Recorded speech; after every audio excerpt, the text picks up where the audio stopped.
नमस्कार मित्रों। मैं जय सिंह आप सभी का स्वागत करता हूं क्रैक नाउ के इस प्लेटफॉर्म पर। आज हम 5 बजे 5 मिनट वाली क्लास में बात करेंगे माउंट एवरेस्ट पर, जो हर समय सुर्खियों में बना रहता है। कभी तो विभिन्न माउंटेनियर जो हैं फतह हासिल करते हैं तो उसके संबंध में, कभी जो मानसून हवाएं आती हैं उसे रोकने के संदर्भ में, ताकि भारत जैसे क्षेत्र जो हैं वह सर्दी वाले जो हवाएं हैं उनसे प्रभावित ना हो।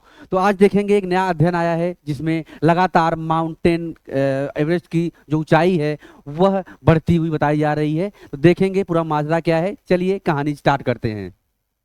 तो चर्चा में अगर हम बात करें तो एक नए अध्ययन से पता चला है कि माउंट एवरेस्ट एक नदी के कारण 15 से 50 मीटर ऊंचा हो गया है। तो जो अनुमान लगाया जा रहा है अध्ययन के अकॉर्डिंग, उसमें 15 से 50 मीटर तक अधिक ऊंचाई बताई जा रही है माउंट एवरेस्ट की।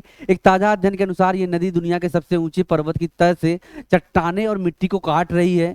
इस वजह से एवरेस्ट की ऊंचाई बढ़ रही है।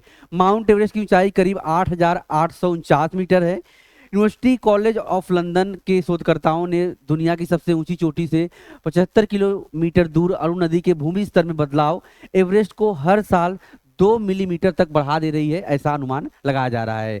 अध्ययन के सह लेखक एडम स्मिथ कहते हैं कि यह वैसा ही है जैसे जब आप समुद्री जहाज के सामान नीचे फेंकना शुरू करें तो जहाज हल्का हो जाता है और इसीलिए जहाज पानी पर थोड़ा ऊपर तैरता है। तो हिमालय का निर्माण 4 से 5 करोड़ वर्ष पहले भारतीय और यूरेशियाई टेक्टोनिक प्लेटों के टकराने से हुआ था। टेक्टोनिक प्लेटों का टकराना ही इनके निरंतर बढ़ने का मुख्य कारण है। लेकिन यूसीएल की टीम ने कहा कि एवरेस्ट की हाइट बढ़ने में अरुण नदी का अपना योगदान है। अरुण नदी जैसे जैसे हिमालय से नीचे की ओर रुख करती है, ये अपने साथ बहुत सारा मलबा लेकर बहती है। ये मलबा बहुत कई पृथ्वी की कई जो ऊपरी सतह है पर जमा एक पपड़ी के रूप में होती है। इसकी वजह से मेंटल यानी पृथ्वी की निचली परत पर दबाव कम हो जाता है।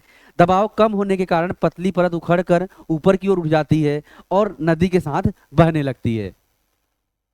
इसे ही हम आइसोस्टैटिक रिबाउंड यानी एक तरह से एक संतुलन प्रक्रिया कहते हैं। तो आपने आइसोस्टैटिक समझा होगा, जहां पर संतुलन की बात की जाती है कि जो माउंट एवरेस्ट जितना ऊंचाई पर है, पृथ्वी के ऊपर है, उतना ही एक संतुलन स्थापित करने के लिए पृथ्वी के भूगर्भिक क्षेत्र में भी स्थित है। नेचर जियो साइंस जर्नल में प्रकाशित अध्ययन के मुताबिक इसकी वजह से सिर्फ एवरेस्ट ही नहीं बल्कि आसपास की चोटियों को भी यह ऊपर उठा रहा है। इसमें दुनिया की चौथी और पांचवी सबसे ऊंची चोटियां लॉट्से और मकालू भी शामिल हैं।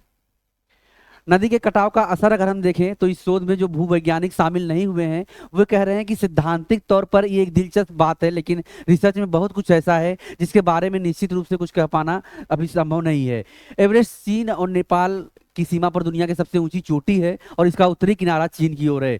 अरुण नदी तिब्बत से निकलती है और नेपाल में बहती है। इसके बाद दो अन्य नदियों से मिलकर इसका नाम कोसी हो जाता है। कोसी उत्तरी भारत में प्रवेश करती है और आखिर में गंगा में मिल जाती है। पहाड़ों से होकर गुजरने वाली इस नदी का बहाव काफी तेज होता है। अपने तेज प्रवाह के कारण ये नदी रास्ते में बहुत सारी चट्टानों, पत्थरों और कीचड़ का कटाव करते हुए बहती है। बदलती ऊंचाई के कारण अगर हम बात करें तो यूसीएल के शोधकर्ताओं का कहना है कि अरुण नदी को अपना मौजूदा ताकत तब मिला जब उसने 89,000 साल पहले तिब्बत में किसी दूसरी नदी या जलाशय को अपना हिस्सा बना लिया। भूवैज्ञानिक समय के हिसाब से ये बहुत पुरानी घटना नहीं है। China university of geo science के एक चीनी शिक्षाविद ने कहा कि यूसीएल में छात्रवृत्ति के दौरान शोध किया और उसमें उन्होंने बताया कि माउंट एवरेस्ट की बदलती ऊंचाई वास्तव में पृथ्वी की सतह की गतिशील प्रकृति को उजागर करती है। अरुण नदी के कटाव और पृथ्वी के आवरण के ऊपरी दबाव के बीच परस्पर क्रिया माउंटेन एवरेस्ट की ऊंचाई को बढ़ा देता है। वहीं पर जब यह सब बात निकल कर आई है कि ये ऊंचाई बढ़ रही है, लगातार इसमें बढ़ोतरी हो रही है, तो कुछ सवाल भी उठते हैं जिसके बारे में चिंता जायज है, उस पर हम देखेंगे।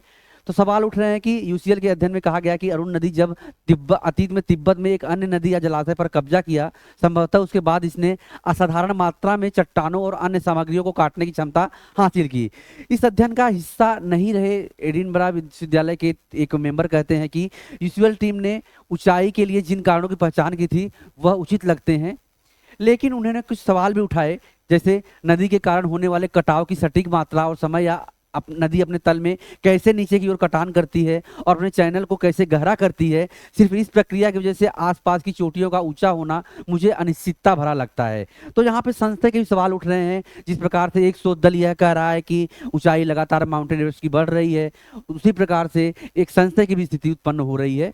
इसमें उन्होंने कहा कि सबसे पहले जल निकासी पर कब्जे के कारण इतने बड़े जलग्रहण क्षेत्र में नदी से कटान की भविष्यवाणी करना मुश्किल है। लेकिन इस शोध के लेखक भी कुछ ऐसी अन्य अनिश्चितता को स्वीकारते हैं। इसके अलावा प्रोफेसर सिंक्लेयर कहते हैं कि दूसरी बात ये अनुमान लगाना बेहद मुश्किल है कि पहाड़ सिर्फ तीव्र स्थानीय कटाव के कारण ऊंचे हो रहे हैं, लेकिन वो यह भी कहते हैं कि आपत्तियों के बावजूद एवरेस्ट की असाधारण ऊंचाई में एक नदी की भूमिका एक दिलचस्प पहलू का प्रतिनिधित्व करती है। तो लगातार जिस प्रकार से शोध हो रहे हैं, विभिन्न दल अपनी बातें कह रहे हैं, आप क्या इसके बारे में सोचते हैं? दीजिए कमेंट में अपनी राय। चैनल को कर लीजिए सब्सक्राइब, क्योंकि इस तरह की जानकारी हम आपके लिए लाते रहते हैं। Have a great day. जय हिंद।